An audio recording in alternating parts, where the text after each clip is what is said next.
آج پاکستان کی جو ہماری جو اس ملک کی جو زندگی ہے 75 سال کی، میں سمجھتا ہوں کہ یہ سب سے امپورٹنٹ سبجیکٹ ہے رول آف لا، قانون کی حکمرانی۔ اگر میرے سے کوئی پوچھے نا کہ وہ کون سی ایک چیز ہے جو ملک کو جس دلدل میں ہم دھستے جا رہے ہیں اس سے نکالے گا، وہ ہے رول آف لا۔ یہ لوگوں کو بڑی غلط فہمی ہے کہ جناب آپ اکنامکلی ایک دم ایشین ٹائیگر بن جائیں گے، آپ چائنا کی طرح ترقی کر سکتے ہیں، آپ لاہور کو پیرس بنا سکتے ہیں۔ یہ ہم نے ساری چیزیں سنی ہوئی ہیں۔ اس سب کے پیچھے جب تک ایک ملک کے اندر انصاف نہیں ہے، رول آف لا نہیں ہے، کوئی بھی ملک، میں نے آج تک دنیا میں 70 سال کی اپنی زندگی میں کسی ملک کو خوشحال نہیں ہوتے دیکھا جس میں رول آف لا نہیں ہے۔ اور میں نے کبھی ریسورسز کے باوجود، وسائل کے باوجود، میں نے کبھی کسی ملک، جس ملک کے اندر رول آف لا نہیں ہے، جتنی مرضی آپ وسائل آپ دے دیں، میں نے وہاں خوشحالی نہیں دیکھی۔ تو پاکستان، اگر آج ہم ذرا دیکھنا چاہتے ہیں ہم کدھر کھڑے ہیں، میں جتنا پاکستان میں رول آف لا کی دھجیاں پچھلے 8 مہینے میں اڑائی گئی ہیں، یہ میں نہیں سمجھتا کہ پاکستان کی تاریخ میں ایسا ہوا ہے۔ اور ان 7 مہینے میں جتنی تیزی سے پاکستان تیزی سے نیچے جا رہا ہے، یعنی ہماری جو معیشت ہے، کبھی پاکستان کی معیشت کو یہ چیلنج نہیں ہے جو آج وہ فیس کر رہی ہے۔ ہمارے ملک جو چھوڑیں کہ پاکستان کے لوگ کیا کہہ رہے ہیں، پاکستان کے لوگ جو بزنس کمیونٹی وہ کیا کہہ رہی ہے، کسان کیا کہہ رہا ہے، بزنسز، مزدور، کوئی بھی طبقہ لے لیں وہ آج کیا کہہ رہا ہے، وہ سب آج خوف زدہ ہیں۔ یہ ہمارے لیے سب سے تشویشناک جو فگر ہے کہ 7.5 لاکھ پاکستانی ملک چھوڑ کے چلے گئے ہیں پچھلے 7-8 مہینے میں۔ اور یہ پچھلے سالوں کے مقابلے میں یہ ایک کچھ 7 گنا زیادہ بڑی فگر ہے کہ پہلے کتنے لوگ جاتے تھے اور اب کتنے جا رہے ہیں۔ یعنی ملک میں لوگ مایوس ہو چکے ہیں، ہوپ چلا گیا ہے۔ یہ جو 7 مہینے میں پاکستان سے ہوا ہے، اور کیا ہوا ہے، جنگل کا قانون ہوا ہے پاکستان میں۔ اور میں، کیونکہ ریسپیکٹڈ لائرز بیٹھے ہوئے میرے سامنے، میں آپ سب کے لیے یہ کہنا چاہتا ہوں کہ یہ آپ کی سب سے بڑی ذمہ داری ہے آج، کیونکہ رول آف لا کو اپ ہولڈ کرتا ہے پاکستان کی لیگل کمیونٹی، جوڈیشری اور وکیل۔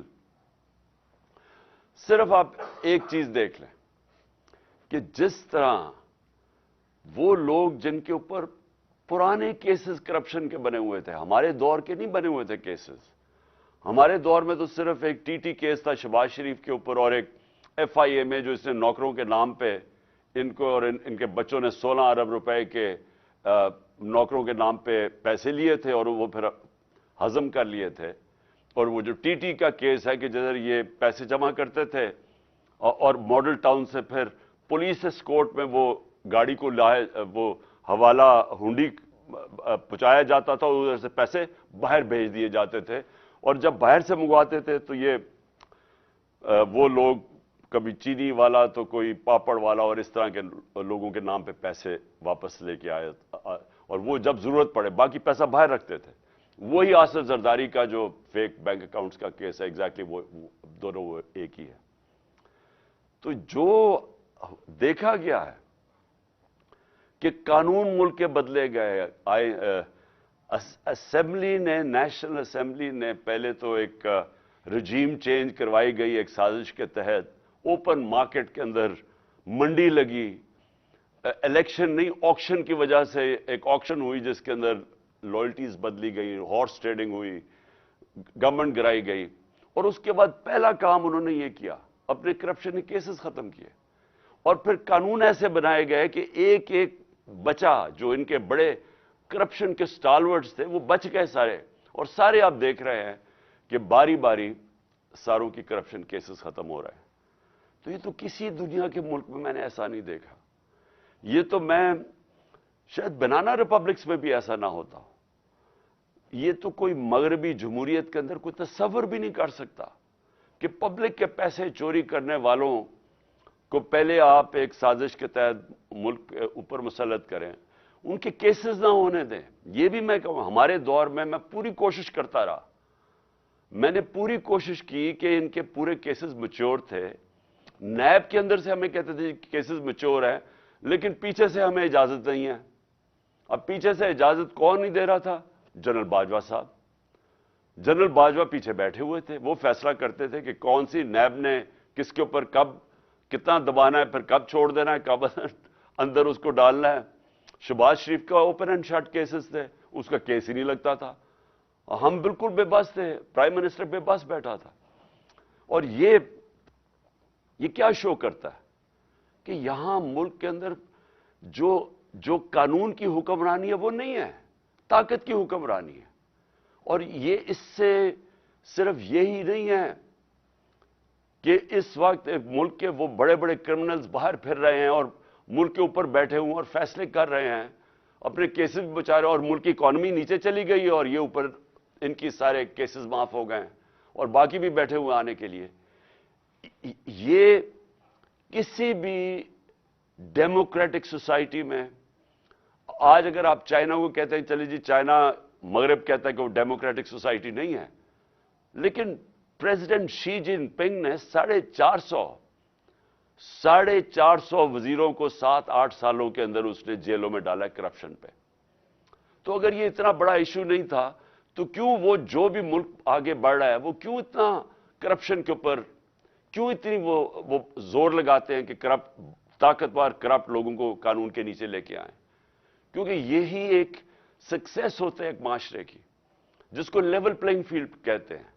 क्यों हमारे पाकिस्तान के यहां से, मैंने अपने साथ, मैं जब पहली दफा बरतानिया गया 1971 में, तो मुझे याद है लेबर जाती थी पाकिस्तान की वहां, और हर थोड़े 5-6 साल के बाद वो पहले मजदूरी शुरू करते थे, फिर वो अपनी कोई दुकान खोल देते थे, और देखते देखते वो बिजनेसमैन बन जाते थे। तो पाकिस्तान में क्यों नहीं वो कर सकते थे? क्योंकि वहां कानून है, वहां लोगों के पास राइट्स हैं, उनका जो कानून इंसाफ का निजाम है उनको प्रोटेक्ट करता है, हमारे लोगों को प्रोटेक्ट करता है जो कि वहां के शहरी भी नहीं थे, जो मजदूर थे। क्यों यहां से लोग कोशिश करके अमेरिका जाते हैं और वीजा लेके जाते हैं? वहां कोई पैसे तो नहीं बांट रहा, क्योंकि वहां का जो सिस्टम है वो लेवल प्लेइंग फील्ड देता है। रूल ऑफ लॉ शहरियों को लेवल प्लेइंग फील्ड देता है, एक जेन्युइन एंटरप्रेन्योर्स को ऊपर आने की मौका देता है। वहां खुशहाली इसलिए होती है, जो भी मुल्क खुशहाल होता है उसके अंदर मौका मिलता है लोगों को पैसा बनाने के लिए, मेहनत कश को रिवॉर्ड मिलता है, उसको पैसा, उसकी मेहनत का उसको फल मिलता है। लेकिन जब एक सिस्टम डिस्टॉर्ट किया जाता है, ताकत की हुक्मरानी होती है, वो कभी भी दुनिया की तारीख के अंदर कभी वो मुल्क प्रोग्रेस नहीं कर सकता। हमारे जो नबी सल्लल्लाहु अलैहि वसल्लम ने मदीना की रियासत में गुर्बत की इंतहा थी शुरू में, लेकिन सबसे पहले रूल ऑफ लॉ कायम किया कि मेरी बेटी भी चोरी करेगी तो सजा मिलेगी। और तुम्हारे से पहले बड़ी कौमें तबाह हुई, जो ताकतवर के लिए एक कानून था और कमजोर के लिए दूसरा था। तो मुझे आज अपनी लीगल कम्युनिटी से अपील करनी है। मैं आपसे ये अपील करता हूं अपने मुल्क की खातिर कि देखिए, आपको अपनी जिम्मेदारी पूरी तरह निभानी पड़ेगी। ये जो पाकिस्तान में हो रहा है, ये जंगल का कानून, ये वो बन गया पाकिस्तान में जंगल का कानून, और आपके सामने हो रहा है कि सारा चोर ऊपर आके बैठ गए हैं।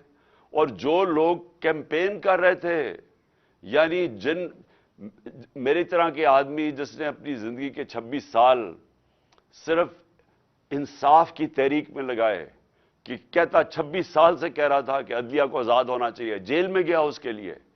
26 साल से मैं कहता गया कि यहां रूल ऑफ लॉ होना चाहिए। ये जो लोग चोरी करके अपने आप को कानून के ऊपर बैठा देते हैं, या वो کہ جو कोई अदारा अपने आप को कानून के ऊपर समझता है, ये कभी भी मुल्क तरक्की नहीं कर सकता। और ये मैंने पूरी मेरी ये 26 साल की ये मेरी